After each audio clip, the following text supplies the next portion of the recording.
আসসালামু আলাইকুম বন্ধুরা, আশা করি আপনারা সবাই ভালো আছেন। ভারতের সামরিক ইতিহাসে বিমান ও হেলিকপ্টার দুর্ঘটনা নতুন কিছু নয়। গত কয়েক দশকে ভারতীয় বিমান বাহিনী এবং সেনাবাহিনী অসংখ্য যুদ্ধবিমান ও হেলিকপ্টার হারিয়েছে, বিশেষ করে মিগ সিরিজের যুদ্ধবিমান এবং MI-17 হেলিকপ্টার এবং চিতা হেলিকপ্টার। এমনকি দেশীয় ALH ড্রপ নিয়েও প্রশ্ন উঠছে। ভারতের বহু সামরিক বিশ্লেষকরা নিজেরাই স্বীকার করেছেন যে কিছু বিমান এত পুরনো হয়ে গেছে যে সেগুলো চালানোই ঝুঁকিপূর্ণ। একসময় MiG-21কে বলা হতো ফ্লাইং কফিন, অর্থাৎ উড়ন্ত কফিন, কারণ এত বেশি দুর্ঘটনা ঘটাতো যে পাইলটদের মধ্যে আতঙ্ক তৈরি হয়েছিল। প্রশ্ন হচ্ছে, এত দুর্ঘটনার পরেও কেন আধুনিকায়ন ধীরগতি? কারণ এখানে শুধু প্রযুক্তির সমস্যাই নয়, এর সঙ্গে জড়িত আছে পুরো প্রতিরক্ষা ক্রয় ব্যবস্থা, রাজনৈতিক সিদ্ধান্ত এবং দীর্ঘদিনের কাঠামোগত দুর্বলতা। আধুনিক যুদ্ধ এখন শুধু ট্যাঙ্ক বা যুদ্ধবিমানেরই নয়, এখন যুদ্ধ মানে AI প্রযুক্তি, ড্রোন এবং স্যাটেলাইট নজরদারি, সাইবার সক্ষমতা এবং রিয়েল টাইম ডেটা যুদ্ধ।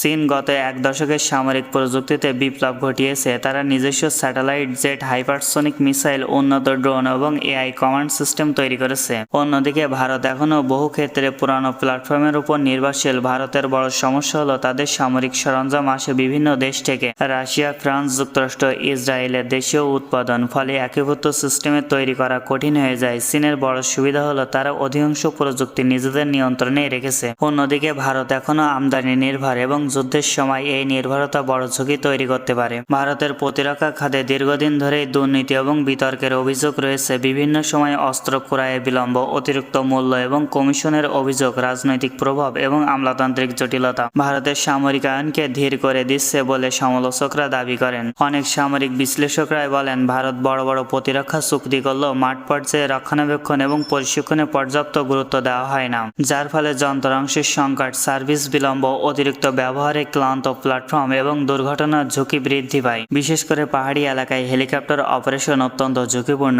যদি প্রযুক্তির আধুনিকায়ন না হয় বা রক্ষণাবেক্ষণ দুর্বল হয়, তাহলে ছোট ভুলও বড় দুর্ঘটনায় পরিণত হতে পারে। ভারতের নিরাপত্তা চ্যালেঞ্জও কম নয়। একদিকে চীনের সঙ্গে লাদাখ সীমান্ত উত্তেজনা, অন্যদিকে পাকিস্তানের সঙ্গে কাশ্মীর ইস্যু। এই দুই ফ্রন্টের সম্ভাব্য সংঘাতের প্রস্তুতি ভারতের জন্য বিশাল চাপ তৈরি করে। চীন শুধু সেনা সংখ্যায় নয়, প্রযুক্তি, অবকাঠামো ও শিল্প সক্ষমতায় অনেক এগিয়ে। বিশেষ করে তিব্বত অঞ্চলে উন্নত রাস্তা, দ্রুত রসদ পরিবহন, উচ্চগতির রেল, উন্নত এয়ারবেস তৈরি করেছে। চীনও সামরিক লজিস্টিককে শক্তিশালী করছে, ভারতও অবকাঠামো উন্নয়ন করছে, কিন্তু গতি তুলনামূলক ধীর গতিতে। প্রশ্ন হচ্ছে, যদি শান্তিকালে দুর্ঘটনা নিয়ন্ত্রণ কঠিন হয়, তাহলে বড় সংঘাতের সময় পরিস্থিতি কতটা জটিল হতে পারে। বারবার দুর্ঘটনা শুধু যন্ত্রপাতির ক্ষতিই নয়, এটি সেনাবাহিনীর মনোবলও প্রভাব ফেলে। একজন পাইলট যখন জানেন তার ব্যবহৃত প্ল্যাটফর্ম বহু পুরানো, অর্থাৎ রক্ষণাবেক্ষণ নিয়ে প্রশ্ন আছে, তখন মানসিক চাপ তৈরি হওয়া স্বাভাবিক। সামরিক বাহিনীর কার্যকারিতা শুধু অস্ত্রের উপর নির্ভর করে না, নির্ভর করে আত্মবিশ্বাস, নেতৃত্ব এবং প্রযুক্তির প্রতি